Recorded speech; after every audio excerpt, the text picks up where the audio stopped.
Hey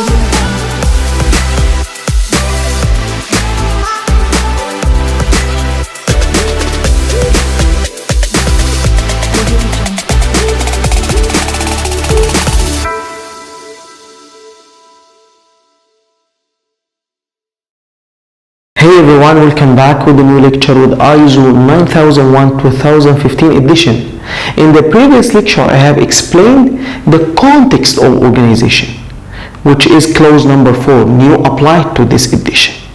And first point, understanding the organization and its context. You should understand the strength points in your organization and what are the weakness points in the organization and its context. What are the external and the internal issues that can affect the organization's approach to develop and achieve their objectives. Second point in this clause, understanding the needs and the expectations of interested parties.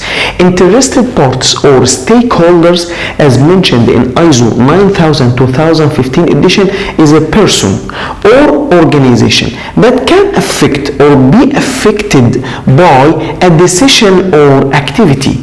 So this person or organization can be customer, employee inside the organization itself, supplier to the organization, government organization, or non-government organization. So for each organization, they shall determine what are the interested parties or stakeholders that can affect or be affected by their decisions or activity, to be able to understand their expectations. So due to their effect on the organization shall determine interested parties or stakeholders, their requirements, what they need from the organization. Then the organization shall monitor and review. Also, they shall monitor and review, not only to determine from the first time and that's it.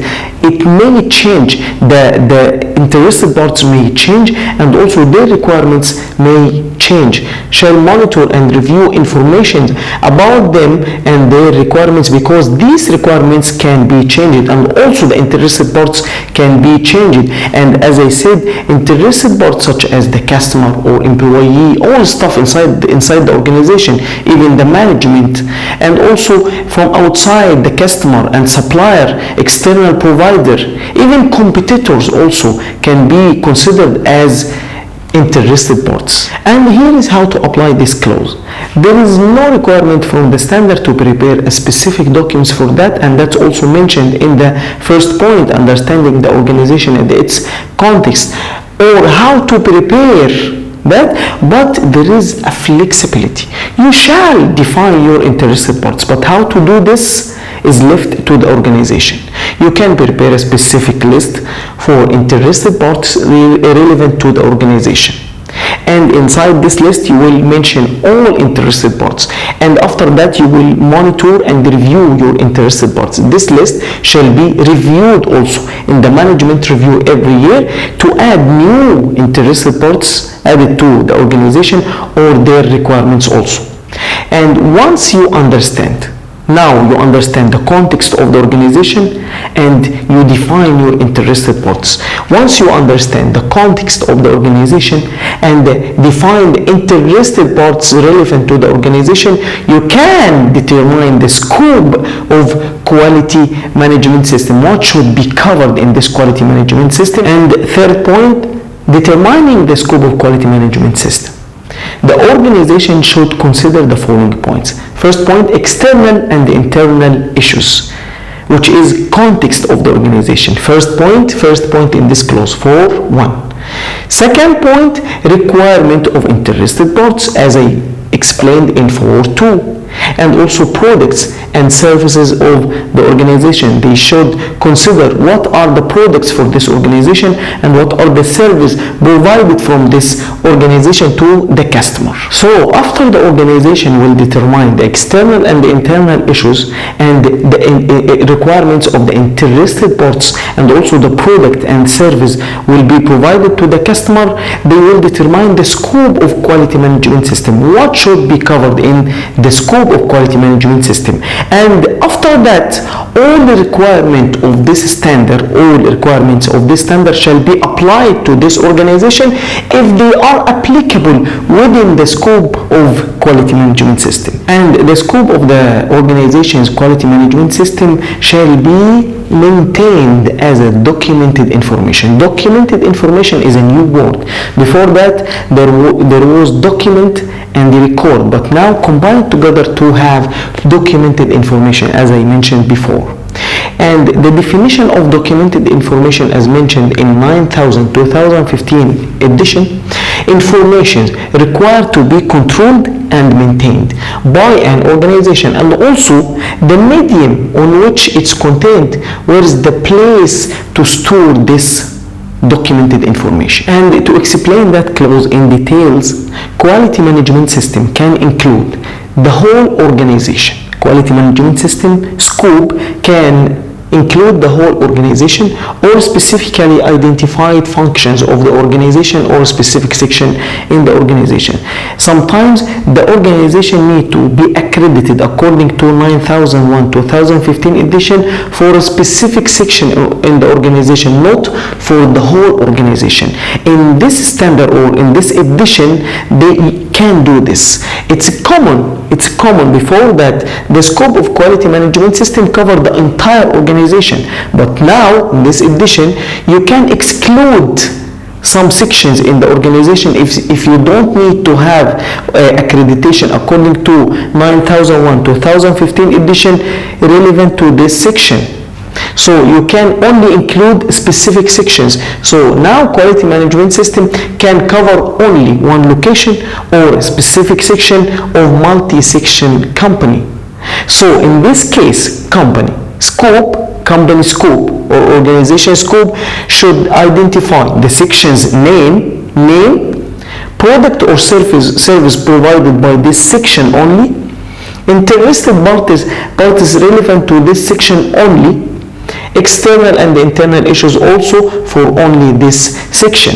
So you can have, or quality management scope can cover the whole organization, the entire organization, or can cover only specific section in the organization if you want only to have accreditation related to this section only. And also very important point, the scope does not have a specific size limit, but you can write whatever you want, but should have enough information, should be clear and simple and easy to be understood. Should include enough information, should be whatever informations I mentioned before in this lecture should be clear to the interested parties such as customer, supplier, auditor, assessor, should be simple and easy understood, and also better to include activities which are not applicable to the organization's quality management system.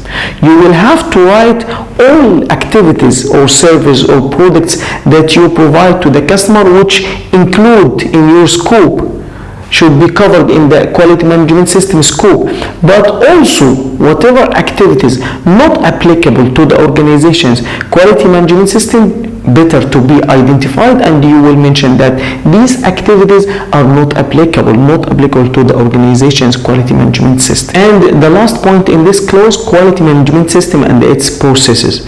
Before the organization set up the quality management system or build the quality management system, they shall determine, first point, the context of the organization, what are the internal and the external issues that can affect the organization's approach to develop and achieve their objectives, interested parties, as I mentioned before, interested parties and their requirements, and what are the product and service will be provided from this company or organization to the customer, and the scope, define the scope of the quality management system, what should be covered in this scope, and then they can set up the quality management system. And so the organization needs to establish, implement, maintain, and continually improve the quality management system, including its processes, all processes inside the organization and their interactions in accordance with the requirement of the standard.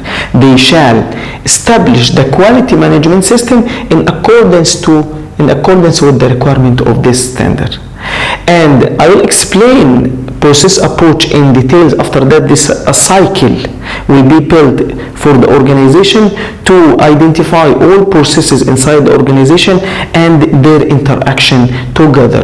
That will be explained after that also in details. And as I mentioned, to set up or establish the quality management system, you shall determine all processes inside the organization and their interaction together. And that will be identified in the process approach.